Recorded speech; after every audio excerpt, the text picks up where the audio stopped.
Welcome back to the Committee of the Whole meeting, Wednesday, May 14th. I'm looking for a motion for confirmation of the minutes, please.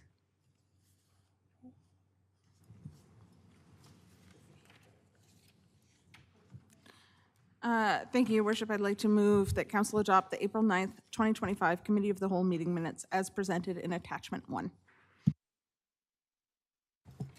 Any conversation? Call the question. All in favor? Carried. We now go to business. 7.1, 2024 Recreation and Cultural Needs Assessment. Welcome, Mark. Thank you, Your Worship, and members of council. So I'm here tonight to speak about the Recreation and Cultural Needs Assessment. If council recalls, we had our consultants, RC Strategies, present the findings of their report in March, and we were directed by council to come back to the next committee of the May Committee of the Whole for further discussion. So my report doesn't really speak much more than the information presented at that March meeting. We're hoping to get some direction from council if they wish, possible desired outcomes that may include focuses and direction on possible new amenities, rates and fees, facility utilization, or anything else that council wishes to see come out of this report. Any questions?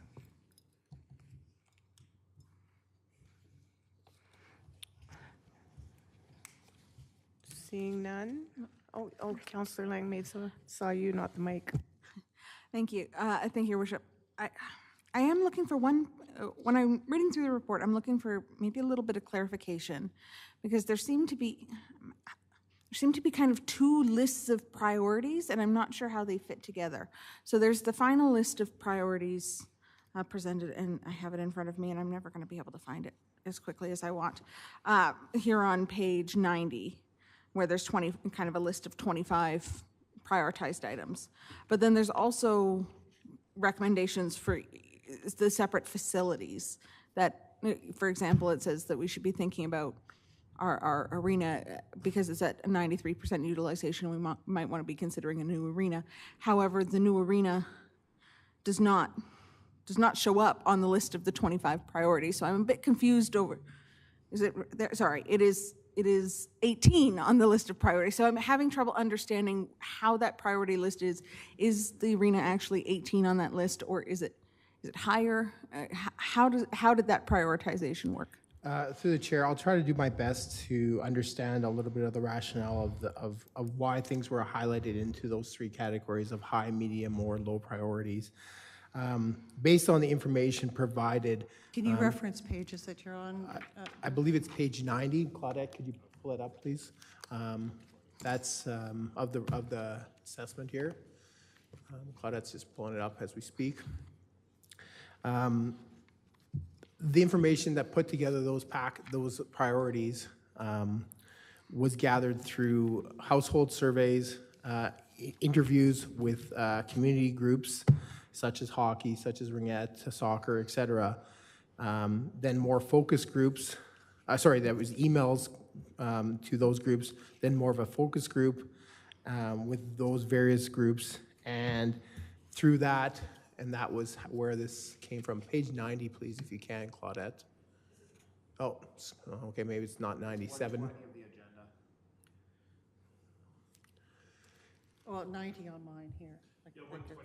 Yeah, but in the agenda. Yeah, packet. she's looking at the report, though. So Yeah. either way, the information of those priorities were gathered through those sort of analysis. The utilization of the arena, for example, the Family Center, speaks about how much it's being used, obviously. The one thing that's a note that we should note in that is that utilization rate is specifically for our facility. It doesn't take into consideration any of the local arenas, such as in Hazard or Rockyford and things like that. So there may be a small, and I think as CEO what's your name again?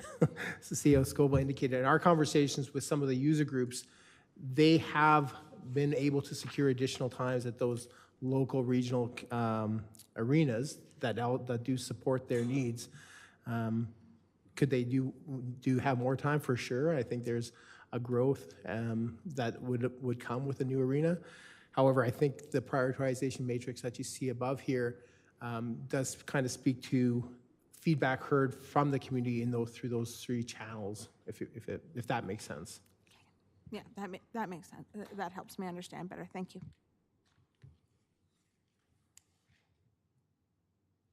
Councillor Peterson? Thank you, Worship. I think one of the things that I was interested in seeing was that in the top 12 of the high priorities, there were 3 arts projects. And I think that also reflected our previous assessment, but has highlighted it in a more specific way. So I do think that is something that a future council is going to have to attend to.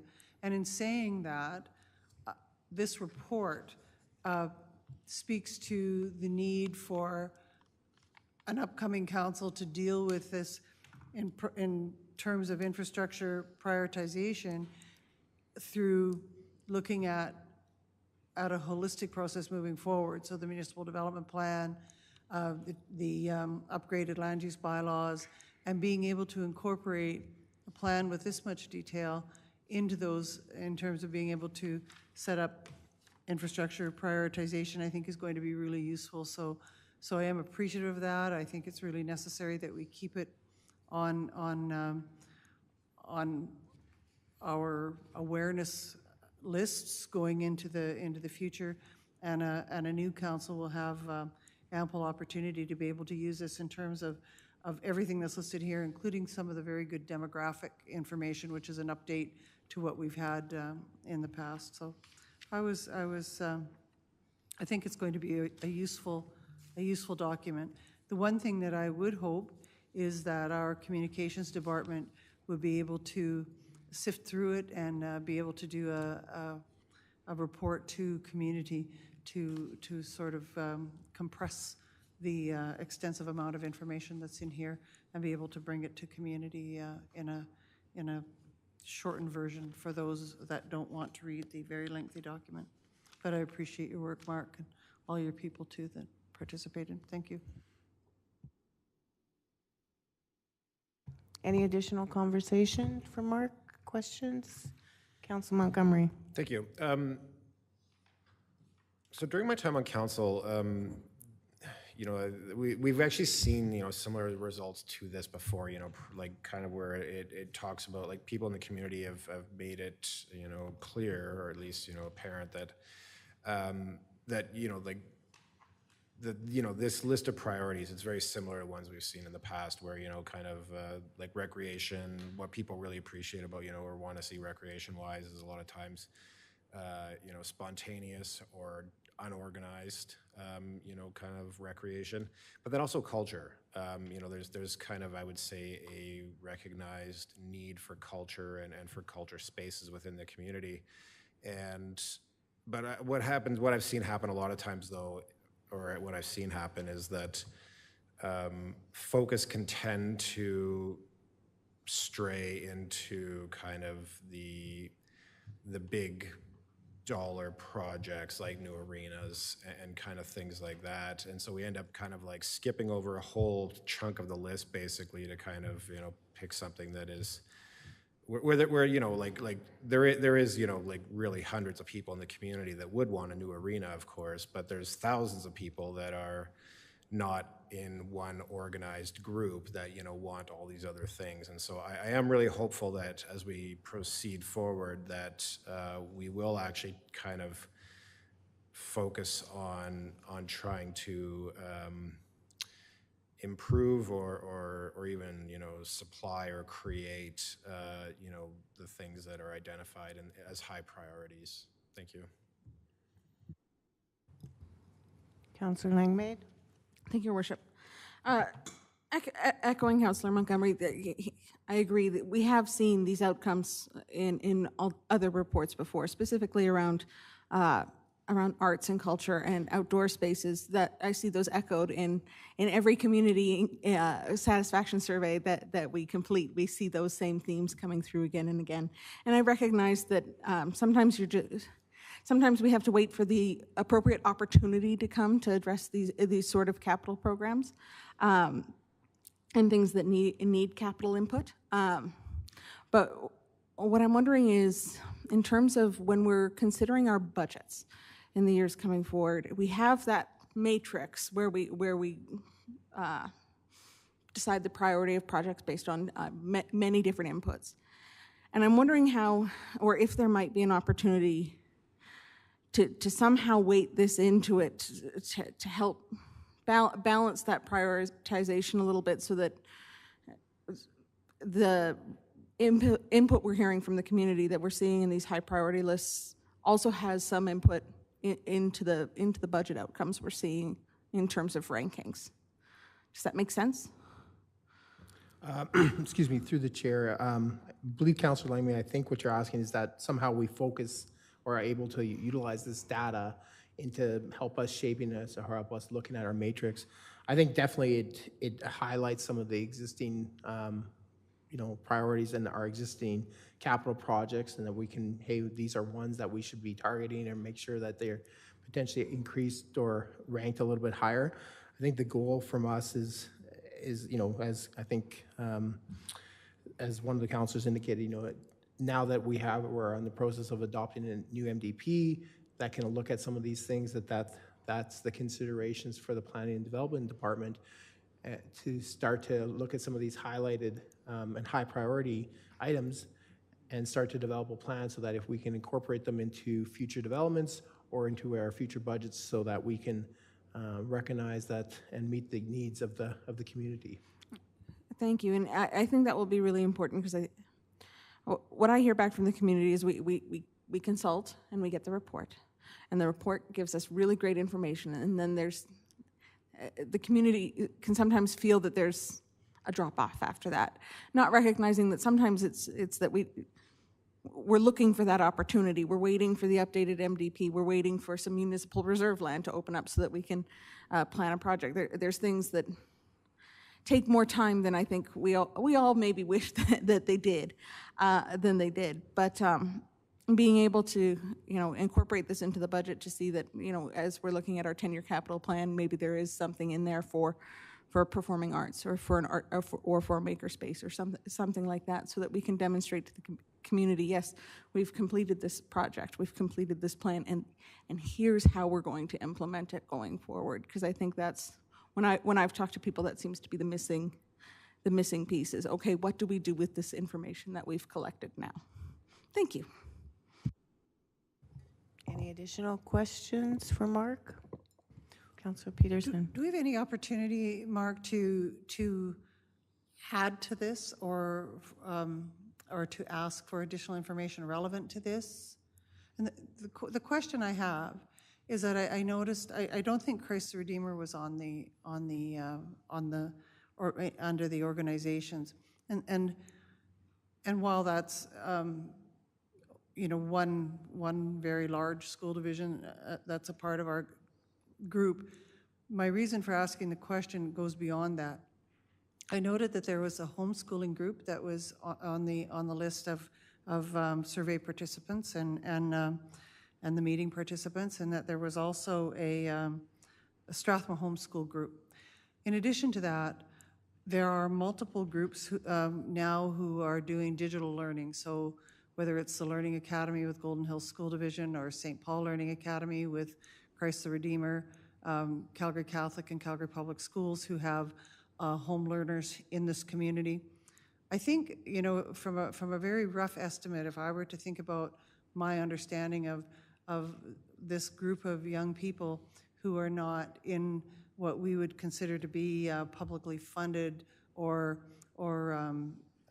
mainstream school systems, that it would add up to probably twice the amount of our largest school.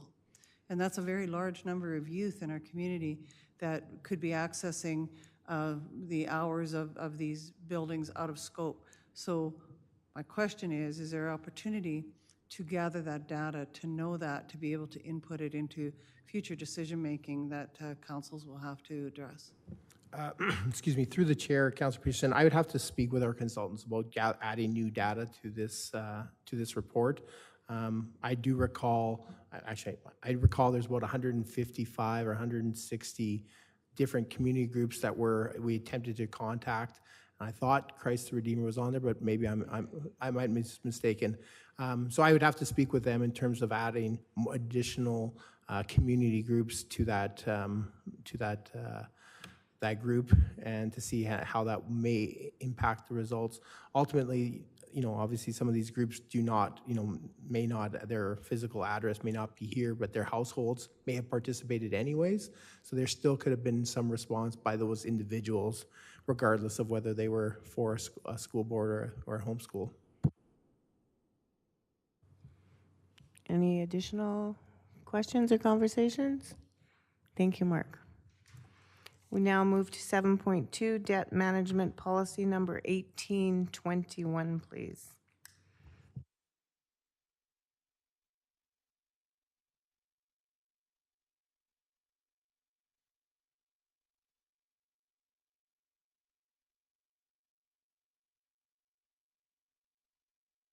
I didn't realize the height difference was quite that much between Mark and myself.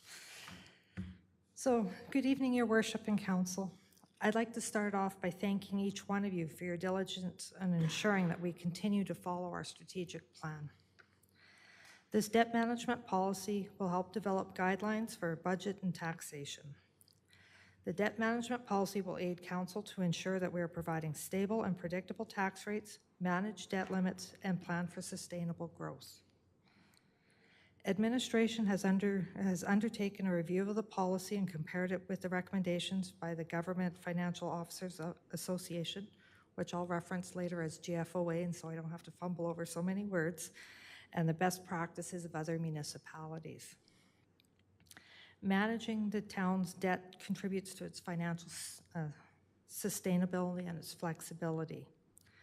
The best practices recommended for government budgets are based on the GFOA recognizes that debt commits government revenues in the future and may limit the way in which a governing body can respond to changing priorities, revenue sources, or changing circumstances. A debt policy, as recommended by GFOA and requested by Council, helps ensure that debt is issued and managed prudently in order to maintain a sound fiscal position and protect credit quality. Please note, this is not a change in our practices. This is now adding a policy to ensure that we're following it. It gives future councils, future administrations some guidelines on what we need to follow. As you see in the agenda package, there is a policy attached, and myself and Riley are here to answer any questions. And I know that you just saw this report late last week, and if you have any questions on the policy. Councillor Montgomery. Thank you. First of all, can you just talk a bit about generational equity, please, and what that means in the context of this policy? Can you explain to me what you mean by generational equity? Well, it's in the policy. It's mentioned kind of throughout the policy, and It's ensuring that we're being consistent from today, tomorrow, the next decade kind of thing, unless council wants to change the way that we go with how we want to do our debt. If we want to, I'm going to use the term handcuff ourselves for future years. One of the things that I found with this council is we have been really diligent on paying down our debt to ensure that we are well beneath our debt limits. Our total debt servicing in this policy under 5.6.1.1 states that a debt servicing should not be above 18%. You want to know where you are right now? We are a total of 6.6%. It's never been And- lower. Pardon? That's really, That's amazing. yeah, well, we've never been there but in my memory. Our tax-supported debt servicing is only 4.3%. So even though in this policy it says that we can go up to 12%, this is a guideline and we're following best practices. As you've heard from Avail over the number of years, we have been consistently paying down our debt, and even compared to other municipalities of like sizes, we are doing a little bit better than some of them, and we've drastically reduced a lot of our debt. Did I answer your question, Councillor Montgomery? Maybe I can help a little bit. So generational equity, so it's about the right taxpayer paying for a project. So, you know, if you got something that has a 10-year service life and you finance that over 25 years, that's maybe not the right taxpayers paying for that project when it's been done for 15 years. Whereas if you're building a water pipeline for 75 years service life, that's probably appropriate to finance over 25 years, right? Such that, you know, it's just about in simplest terms in my head, it's about the right taxpayers paying for a capital project. Okay, yeah, that's kind of what I thought. Like, and honestly, I've actually, before I even saw this, I've been kind of thinking lately about how we handle debt and the fact that, you know, it makes sense if we build a road, you know, like, it's great to be able to pay for stuff up front with cash, obviously, but, you know, the road's going to get used for the next 25 years. So, you know, in theory, the people that could be paying for it, you know, could be, you know, paying for it over the next 25 years as well, you know, and if the cost of borrowing, you know, doesn't exceed the cost of inflation by, you know, too much, or even if it's less, then you're actually coming out ahead. So, Yeah. And so to your point, if you pay cash for something, you're hitting the current taxpayers for 100% of that. or even in prior a, ones, in yeah. well, for a tax increase in that year that you approve it, right? Yeah, So- yeah, okay. So yeah, so I think that's not a bad idea to kind of spread some of these things out more. So yeah, thank you. Councillor Peterson, please. Thank you, Worship. My question relates to 4.1 on page 167 of 181 of the council package, and regarding council's responsibilities. And one of the things when I look at this, I think about how each time a new council is sworn in, the GOA has outlined responsibilities for councillors in terms of in-service and training to what they have to do. And I'm wondering, although I recognize that there is a certain overlap, if there wouldn't be some wisdom in indicating under these council responsibilities that the need to undergo training and in-servicing at the front end of a council term is imperative to this.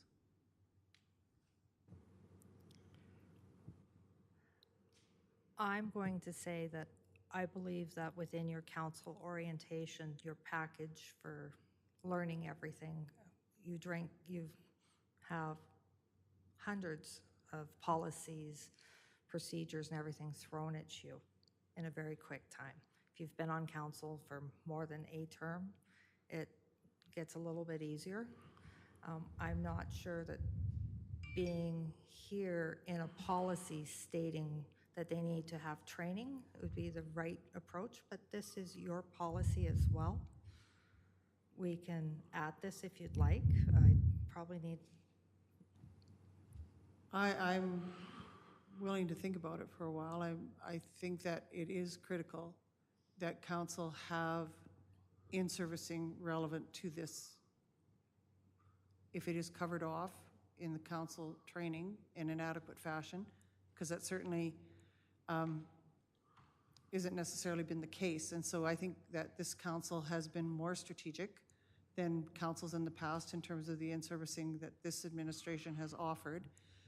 But I think it could also be more stringent. And I think it would be helpful to councillors to have, to maximize their opportunities to understand each aspect of finance, from setting budget to debt servicing to all the other things that a council is required to undertake.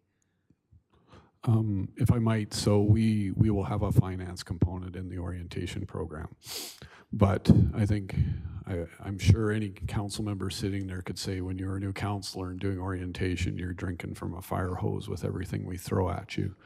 So we have finance in the orientation, but then what I like to do, and it seems to work well, is we have further in-depth sessions later on, like, like we've had the workshop on the offsite levies and that to help you. So really starting out with the basics, but then we would provide more fulsome, targeted I think topical that's stuff. great. And having a detailed professional development plan for council throughout the processes, especially those first 3 years, I think would be really useful. Whether or not it's in the policy or not is less important.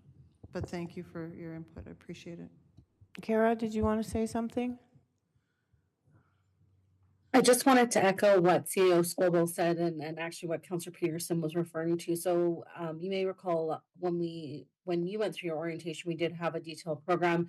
We can absolutely we continue to expand upon our learnings and experience as we've gone forward, and absolutely can take that feedback away and we'll incorporate it into the program that we're developing for the new council. Thank you. Any additional conversation, councilors? Seeing none, I'm going to move to 7.3, budget policy number 1809, please.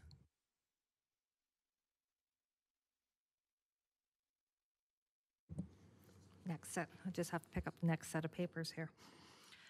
So I'm going to start again by thanking you, all of you, for your diligence in ensuring that we're continuing to follow the strategic plan. Your strategic plan is one of your biggest documents that you guys are striving to stay in. It helps administration give the proper level of service and everything else to our residents here. So I want to give you a little bit of history here. The background of this policy. In 2021, Council approved 1809 budget policy and additionally the 2022 Town of Strathmore Long-Term Financial Plan. As administration has gone through these, we found that they were a little light on content. Administration will be bringing back with the new council a 2026 Town of Strathmore Long-Term Financial Plan. The financial plan is not a policy, it is a plan. Basically, it's your 10-year plan, kind of looking out there in our crystal ball, seeing what the residents are going to want, what you guys want to provide, and everything else. So one of the things that we found within this policy, it gave administration too much movement. We could do things without having council's approval.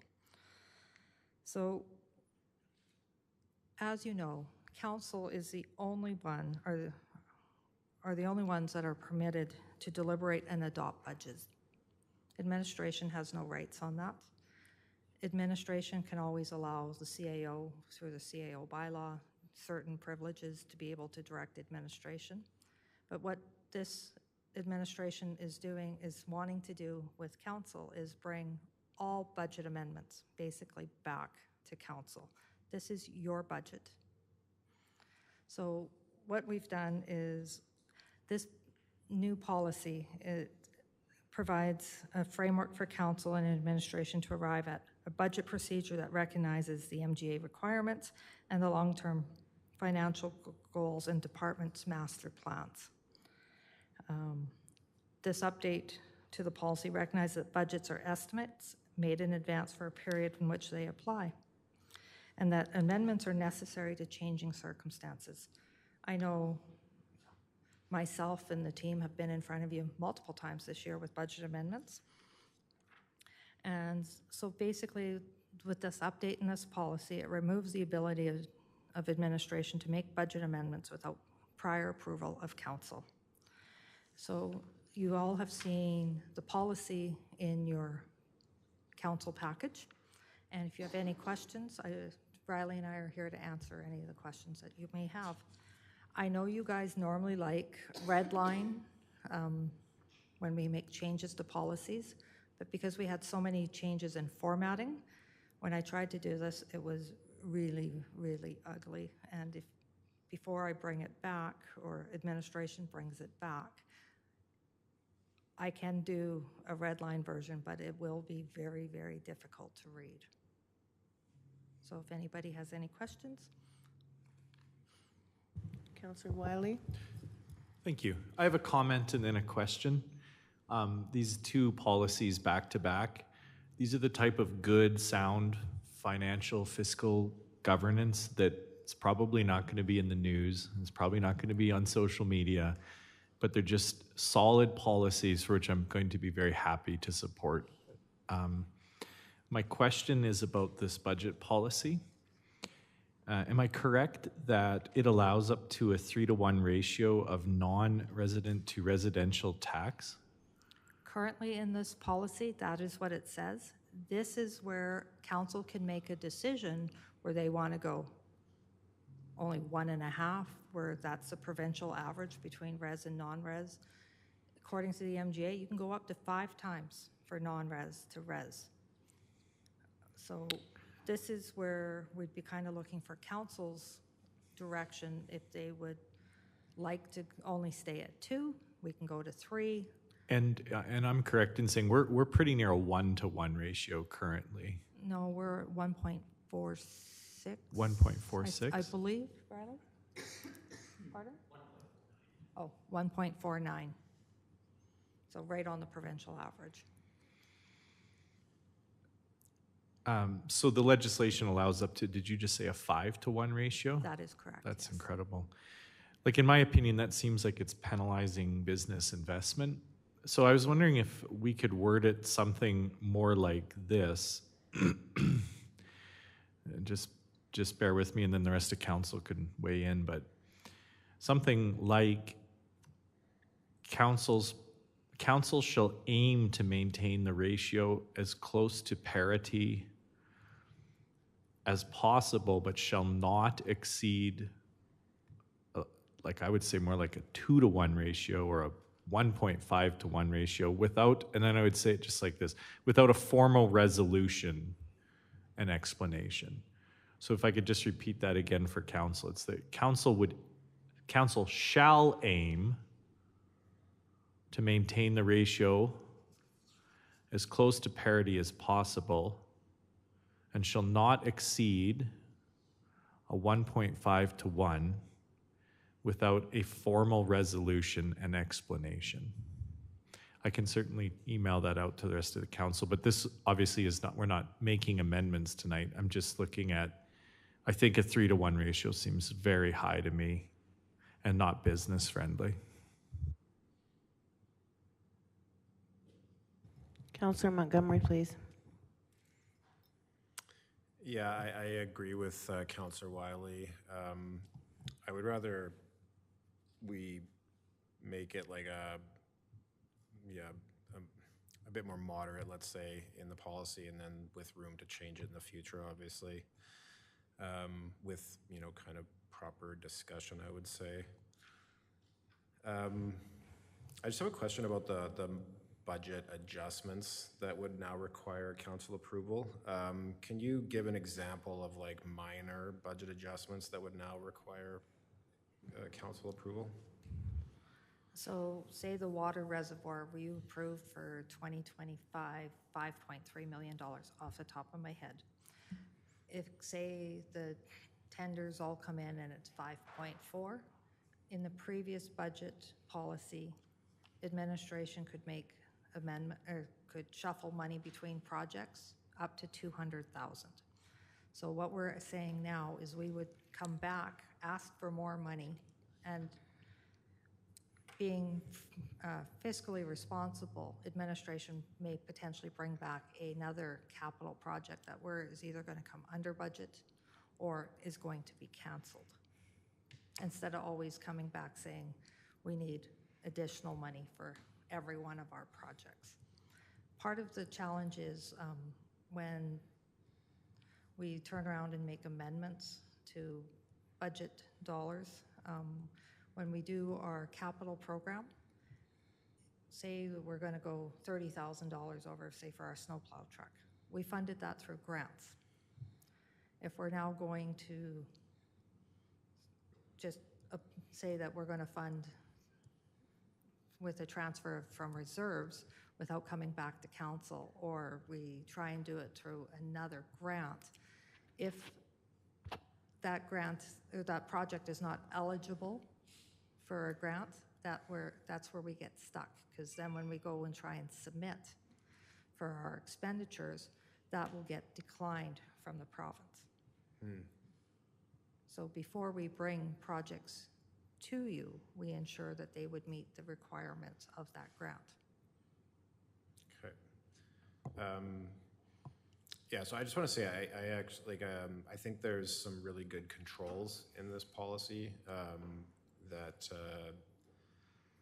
and yeah, and I think, you know, it is obviously council's responsibility to, I guess, you know, to be in charge or to oversee the capital budget. And I think that this is, you know, I see some stuff that we've already been doing, obviously. So I think I'm glad to see those carry over, and then I'm glad to see some of the other adjustments. And you know, I just want to say as well that, you know, over the past couple of years, we've kind of been doing what you're talking about anyways. Like, you know, we get like the kind of budget update kind of throughout the year, and it's showing, you know, where there's, you know, things that are expected to be under budget, for instance, or, you know, maybe over budget. And so I think that's fantastic as well. So yeah, I think this looks pretty good. Yeah, aside from the point Councillor Wiley brought up, I think everything else looks pretty good. Thank you. You're welcome. Hi, I would just like to make a comment. I'm not in favor of putting specific ratio numbers in black and white in a policy. Our ratios between commercial and residential can change year to year, and I think we can just deal with it based on the government's 5-to-1, but at our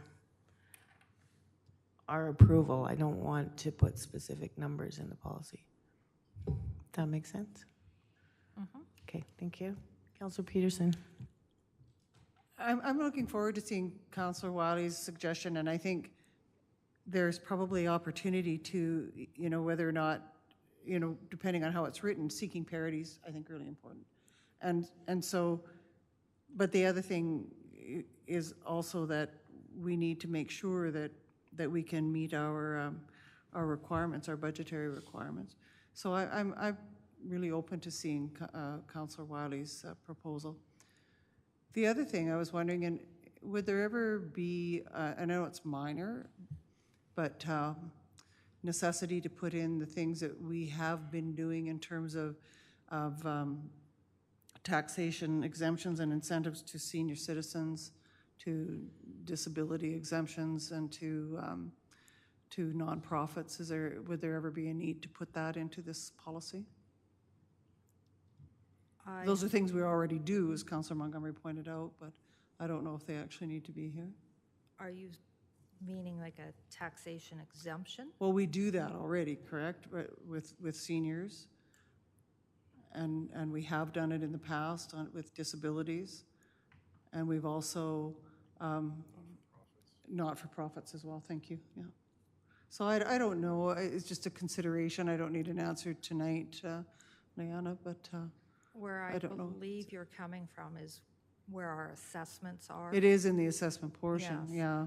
So, and those are regulated through the province. Those Well, are- they're from our own directives here.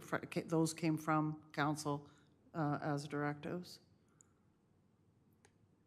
In my term here, in our last term and this current term. I believe we have one tax exemption bylaw.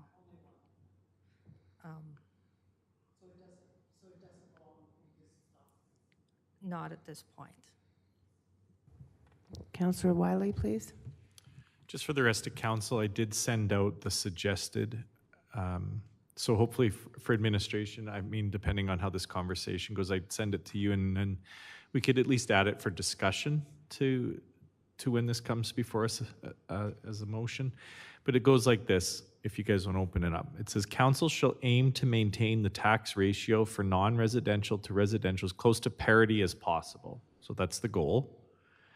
and shall not exceed a 1.5 to 1 ratio. But then here's the opening without a formal resolution. So I think Deputy Mayor Mitzner, you were concerned that it might handcuff us. It just allows for a resolution to occur, and then council can, of course, move ahead with it. Councillor Montgomery, please. Thank you. So I just wanted, I guess, talk about Councillor Wiley's suggestion here. And so you guys will have to help me because some of this is kind of a bit convoluted, sort of, and I'll try not to make it too convoluted. So my understanding of provincial taxation, or when they requisition, they do it on a 1.5 to 1 ratio, non-residential to residential, don't they? My understanding is that is the maximum that's allowed within the MGA. Yeah. I'm not saying that's what they do. Our provincial average right now, over the past decade or so, we've been pretty close to the 1.5 for res and non-res. Or res was 1, non-res was 1.5. And that's looking more at the like-sized towns. When you start getting the cities involved, that's where you see the huge fluctuations in the res and the non-res. I believe, I looked at this a couple of years ago and I thought the city of Calgary was like almost 3.5, almost 4 to 1 on the non-res. And this is where you're seeing where they're trying to bring the shift back. So you're talking right now, you're talking about just kind of, if we look at like the communities, the ratio that various communities have. So, and pardon me if I'm kind of wrong about this, but when the province taxes a town, don't they do it based on a certain ratio regardless of what the town's actual tax base ratio is? Like they say, okay, we want this amount of money, and you know, they look at our, you know, kind of assessment base, and they determine something based on our assessment base, rather like regardless of how we're taxing everybody? Or do they just give us a number and it's up to us to just produce that money?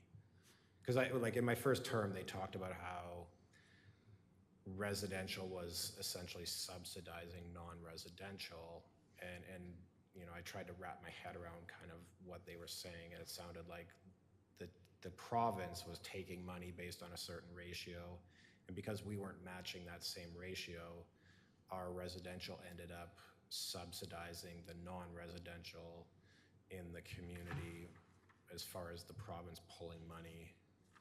And feel free to say, I don't know what you're talking about. I was actually going to ask for some guidance from CAO Scoble. He's got a couple more years experience than I do on this. Yeah, I honestly don't know. I think we would have to get back to you on that. You know,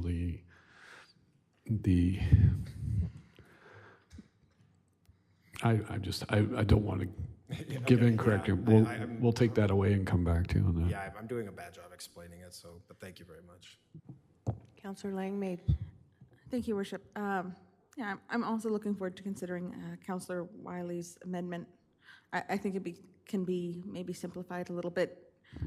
I think in the policy, if we write that it's 2 to 1 or whatever the ratio was that was suggested, and we leave it at that, that can't be changed without a council resolution to change the policy anyway. So it's just a little bit redundant at the end there. But I like the idea behind it. The question I have is one conversation that this council has had before, and I know that previous councils have had, in terms of amendments to operating and capital budgets, is around the definition of what is a significant change in service level, because that's a fairly subjective measurement of what a change in service level is. What's significant to me might not be significant to somebody else, might be very significant to somebody else.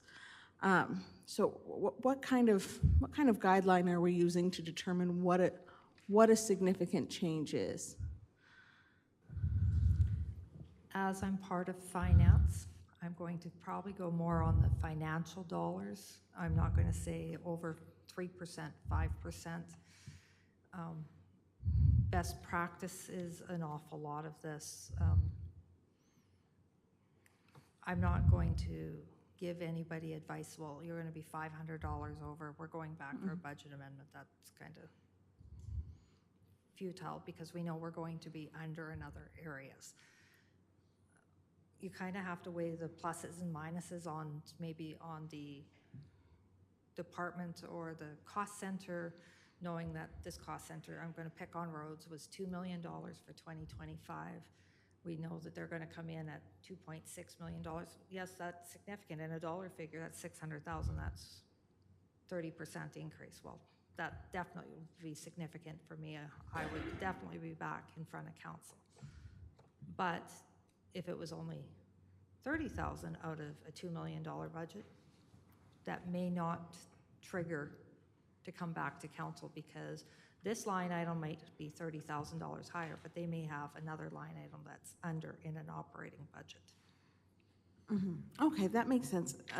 It sounds like, I understand that it's, when you're dealing with line items that can vary so much in value, it's really hard to give a specific percentage because 2% of $5 million is very different than 2% of $5. But it does, it has been something that's created frictions with council in the past, is this idea, especially in terms of, when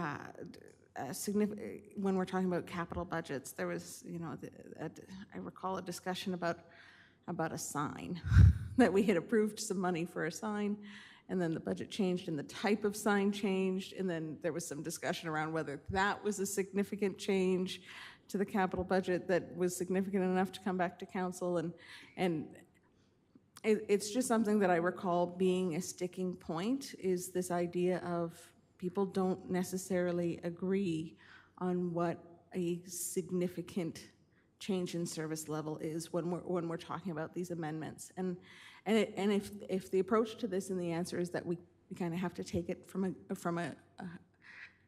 I'm going to use the term kind of a gut feel. You kind of feel it out and see what feels right, and I know that sometimes that's the best approach to things. And as long as administration is feeling comfortable with being able to come back to council and defend those decisions, which you guys always do, and I have no concerns that you wouldn't, then I'm all right with how it is. I just wanted to bring it up because I know it's something that's created some friction before, so I wanted to make sure that it was just at least approached in this conversation. So I think part of it is where we can define it more is it's a scope change. So change in the sign, we went from a billboard to a digital sign or vice versa. To me, that's a significant scope change. We're not talking, it was a sign. We could have two guys stand up there and hold a paper sign. Might cost us way more in labor to have somebody stand there 24 hours a day, 7 days a week for how long, but it could be defined more under a scope change. As administration is bringing back our level of services to you, and I believe it may even be next meeting or in the next month, you'll see more information on what levels of services that we provide here at the organization. I know recreation, and sorry, Mark, I'm going to pick on recreation and the pool. If we have so many people that want to take swimming lessons, and then we hire more part-time guards or instructors for this, to me, should be coming back to council saying we need to spend another $30,000 in wages. We are going to bring in additional revenue. But according to the budget, we don't have the authorization to spend that additional $30,000. So this is why you are seeing more and more grant applications coming back to you. No different than the NRED grant that you saw. I believe that was last council meeting or the council meeting before, to turn around and get approval for it, because if we needed to spend all that money in 1 year, we didn't have the authorization to spend that dollar value, even though we had 50% funding elsewhere. So this is best practices and what Leanna would recommend to administration, to council, and to the rest of our budget owners, and trying to be clear and transparent for not only to council, but to the community. Thank you very much. Thank you. Councillor Peterson, please. So I'm sorry to belabor the subject of tax exemptions, but when I was looking at this policy and comparing it to other, mid-sized cities, they do have tax exemption policies, worked into their budget policy processes. And so if we didn't have it here, where would we put it? And the reason I ask the question is that I do think that there will be a movement in the future to look at exemptions for extraordinary circumstances. Everything that is currently in our strategic plan, there will be pressures, everything from climate sustainability to community wellness. So how do we build a plan for, or would we build a plan for tax exemption, especially recognizing what we currently have in terms of exemptions in our practice, current practice? So, just in terms of how we would do forecasting or impact analysis or compensatory strategies to look at how we would make up the differences. I know it's not a big issue today. I really believe that future councils are going to find it's going to be a big issue. So I guess if it's not here, where would it be? Well, if I might suggest, maybe a clause then that tax exemptions given will be considered in this, because you will get your assessment and all that, but we need to make sure that we're backing out the exemption if it's in effect. So it might be as simple as a one-liner like that, I think, because a lot of these will emerge during the future year. They come out of nowhere, as you know, but then we need to make sure that we're accounting for them in the following year. Or actually, we need to account for them in the year it kicks in, because we may approve a tax exemption, but it doesn't kick in for 3 years until the landowner has built something or what, right? So. Well, and I guess that, I'm thinking about in terms of the policy statement too, maybe that's where it belongs in a guiding principle, because I do think that it is going to impact on councils that are going to have to be a lot more nimble in how they react to realities that we're going to face in the future. And we can look at other like communities in that have trajectories similar to ours, but they're 15 years ahead of us, if you like. And so, how are we going to look at those sustainability practices? How will we compensate when we have to move to protect our society or our community in those terms? And is there some advisability in terms of how we would do that around revenue forecasting? And if we have that built into the strategic plan under those priorities impacted in our budget policy, it makes sense to me. And maybe it is only a one-liner. Yeah, and I do think we have time on our side. For example, the one tax exemption this council has granted in 2022 will not kick in till probably 2027, right?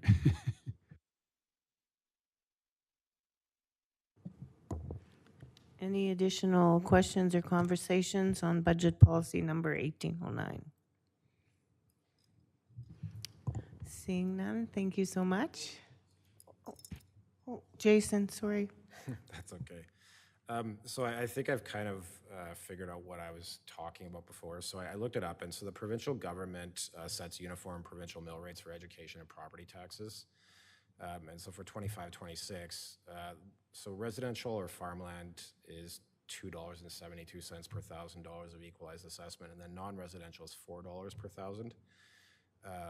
And so what I was kind of getting at before was if we're doing it at a 1-to-1 ratio ourselves, in theory, the non-residential is, well, like essentially the residential is kind of paying more than the non-residential on like an equal basis, I guess you could say, because like it's a 1.47 times, this ratio that the Alberta government is essentially kind of using is non-residential is 1.47 times greater than the residential. So I think, and correct me if I'm wrong, but if our own ratio kind of strays farther away from that, like lower, then we're not kind of taxing our own residents and businesses at the same rate that the province is kind of taxing us for those ones. So I'll probably need a little bit of time to get the wording exactly the way we need it. But my understanding is, so if we reference, and this is where I get a little nervous because we have no control over what the province does. We have no control over what the feds do. If the province decides next year that they're going to tax basically 2.5 to 1 resident or non-res to res, and we put a statement in there saying that we're going to be at equal to what the province is doing, and this is where I'm going to need some time to get the wording 100% correctly. I just think like with like, I'm, and you'll have to, I guess, you know, like think about it and maybe, you know, try to inform me next time, you know, like, but if we go too close to one, like Councillor Wiley is talking about, then, you know, we could be running into that issue where we're kind of, you know, we're too far away from what the province is doing to us essentially, and so it's kind of shifting the burden. So it's just something, if you guys want to just take it away and just kind of try to figure out what I'm saying and then come back and, you know, just say, you know, you're wrong, or, you know, it's something to think about anyways, so. I think more of a wording no greater than, but my concern is if the province decides that they're going to make a major shift, we have no control, and then we've tied ourselves to it. Yeah, I'm not saying we should bake anything in that's like necessarily reflective of the province. I just think for ourselves, if I'm not, you know, wrong in what I'm kind of saying, that, you know, it shifts the burden if we're too far away from the same ratio. It's just something we need to be careful of with Councillor Wiley's suggestion about trying to get to 1 to 1. You know, we should be, I think, trying to maybe, within reason, you know, kind of match what the province is already doing to us. But like I said, if you guys want to just kind of take it away and think about what I'm trying to say, and that's totally fine. We can try and do our best. Okay, thank you. Okay, Councillor Langmaid, please. Well, I think I'm following what Councillor Montgomery is talking about. I'll have to look at it more. I think I'm following, and perhaps maybe one way we could look at addressing it is just including a reference to that ratio that you're talking about, saying that council will consider this ratio in future policy decision making, or word it prettier than I do, but in just a reference to it, so that future councils, when I am old and gray and no longer here, know that that ratio exists, and that they can look at it and see if we are straying, or if we need to consider it in future decision making when the policy comes back. Yeah, so that we don't end up tying ourselves to it and tying our hands, but it is a reference back to it, so that we can look at it in the future and keep an eye on it. And maybe I just have a hard time remembering things sometimes, so I like to have these things in policies so that I don't forget they exist. Any additional questions? Seeing none, we're going to go to number 8, question and answer period, please. Do any councilors have any questions for fellow councilors or wish to make any statements?